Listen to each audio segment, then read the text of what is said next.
Have you ever stopped and asked yourself why you feel the way you do about yourself?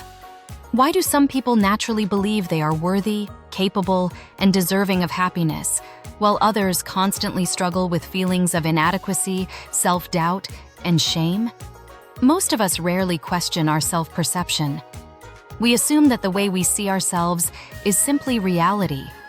We believe that our confidence, insecurities, strengths, and weaknesses are just who we are. After all, we've felt this way for as long as we can remember. It feels natural. It feels permanent. It feels true. But what if it isn't? What if the voice in your head that tells you you're not good enough isn't actually your voice at all? What if your self-esteem is not an objective reflection of your value, but rather a reflection of how others treated you when you were growing up? Today, we're going to explore one of the most powerful truths in psychology. The way you feel about yourself is often an internalization of how other people felt about you during your formative years. Understanding this truth can completely transform the relationship you have with yourself. Because once you understand where your self-esteem comes from, you can begin to change it. And that may change your entire life. The invisible lens. We look through. Imagine wearing a pair of glasses your entire life. You put them on as a child and never take them off. Eventually, you forget you're even wearing them. The world simply looks the way it looks. This is how self-esteem works. Most of us don't wake up each morning and consciously decide how we feel about ourselves. We simply experience those feelings. We think, I'm not attractive enough. I'm not smart enough. I'm always going to fail. People don't really care about me. And because these thoughts feel familiar, we assume they must be true. But familiarity is not proof. Many of our deepest beliefs were formed long before we had the ability to question them. They became part of the lens through which we see ourselves. And because we've worn that lens for so long, it becomes nearly invisible. The origins of self-esteem. Psychologists have long understood that our sense of self develops through relationships. As children, we don't know who we are. We discover ourselves through the reactions of others. We look into the faces of our parents, caregivers, teachers, siblings, and peers. And we learn who we are based on what we see reflected back. When a child is consistently loved, encouraged, supported, and appreciated, they begin to form a powerful belief. I matter. I am valuable. I deserve good things. But when a child experiences criticism, neglect, rejection, humiliation, or emotional distance, another story begins to form. I am a burden. I am not enough. I don't matter. These beliefs rarely develop through a single event. They are built slowly, day after day, year after year, through thousands of interactions, sometimes through words, sometimes through silence, sometimes through what was missing rather than what happened. The positive side of self-esteem. Let's first look at what healthy self-esteem often reflects. When someone genuinely believes, I am lovable, it usually means that they experienced love. When someone believes, I can handle challenges, it often means that others believed in their abilities. When someone feels optimistic about the future, it usually reflects past experiences where life provided safety, support, and encouragement. Healthy self-esteem doesn't emerge from nowhere. It develops because a person repeatedly received messages that they were valued and capable. The external world became an internal voice. A supportive environment became a supportive inner dialogue. This is one reason why confident people often appear naturally confident. What we're witnessing is often the result of years of positive reinforcement becoming part of their identity. The painful side of self-esteem. Now let's look at the other side. The side that many people struggle with. When you hear an inner voice saying, you're not good enough, where did it come from? Who first made you feel that way? When you constantly fear making mistakes, who taught you that mistakes were unacceptable? When you feel invisible, who failed to see you? When you feel stupid, Who repeatedly made you feel unintelligent? When you feel unworthy of love, who withheld affection or approval? These questions can be uncomfortable, but they are essential. Because self-esteem problems rarely appear out of nowhere. They have roots, and understanding those roots is the beginning of healing.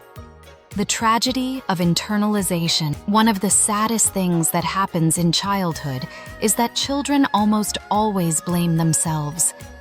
When adults fail them, children rarely conclude, "My parents were overwhelmed. My caregivers were emotionally unavailable. My environment was unhealthy." Instead, they conclude, "There must be something wrong with me." This conclusion feels safer. Because if the problem is you, then maybe you can fix it. But if the people responsible for protecting you were incapable of giving you what you needed, that's a much scarier reality for a child to face. So the child adapts. The child takes responsibility for wounds they never created. And those conclusions can last decades. How low self-esteem creates self-fulfilling prophecies. The challenge is that self-esteem doesn't just affect how we feel.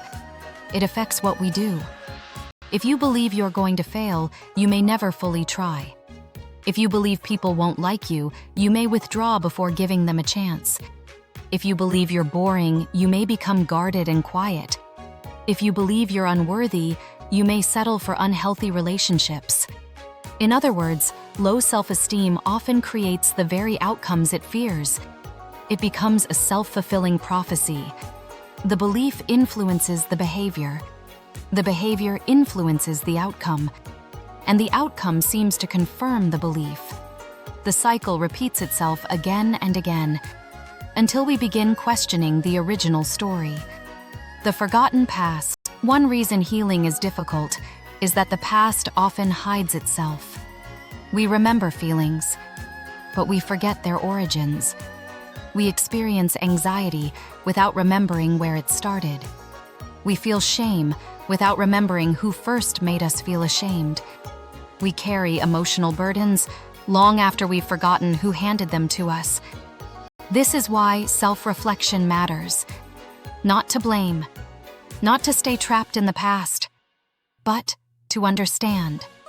Because understanding transforms confusion into clarity, and clarity creates freedom.